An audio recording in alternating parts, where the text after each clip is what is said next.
అటు ఛత్రపతి శివాజీ జయంతిని పురస్కరించుకుని యువనేస్తం ఆధ్వర్యంలో శోభయాత్ర నిర్వహించారు. పట్టణంలోని పురవీధుల గుండా కొనసాగిన ఈ ర్యాలీలో యువసేన సభ్యులు యువకులు నృత్యాలు చేస్తూ ఉత్సాహంగా పాల్గొన్నారు.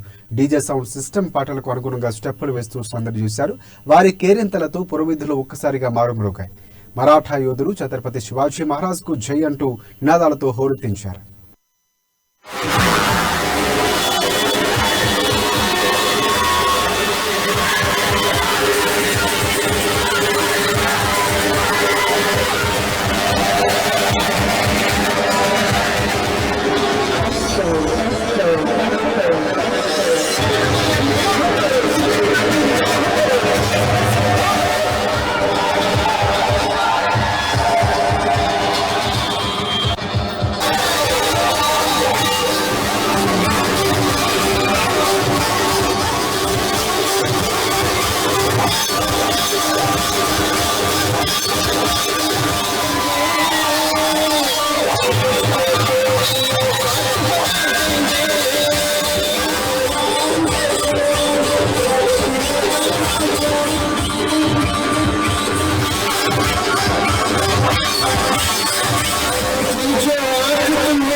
మహాశివరాత్రి పర్వదినాన్ని పురస్కరించుకుని ఆదిలాబాద్ పట్టణంలోని ప్రజాపిత బ్రహ్మకుమారి ఈశ్వరీయ విశ్వవిద్యాలయం ఓం శాంతి నిలయంలో ప్రత్యేక పూజా కార్యక్రమాలు అంగరంగ వైభవంగా జరిగాయి.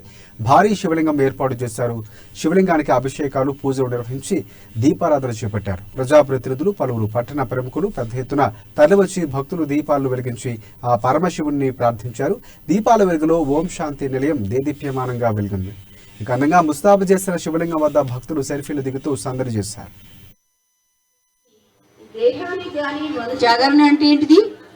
మన నేత్రం కన్ను తెరవాలి అంటే పరమాత్మ యొక్క సంబంధం, సర్వ ఆత్మల తండ్రి అన్నమాట.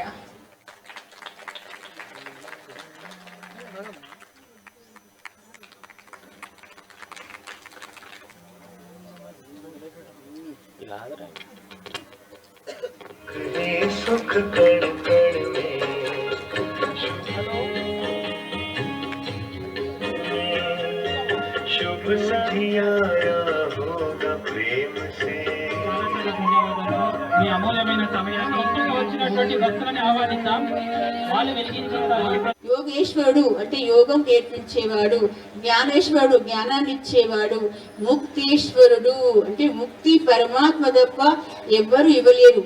ఏ ప్రకారమైన ముక్తి కావాలి? కర్మ బంధనాలు, దేహము, దేహ సంబంధాలు, పదార్థాలు, వస్తువులు, వైభవాలన్నిటి నుండి, మనస్సు నుండి బంధన ముక్తి కావాలి.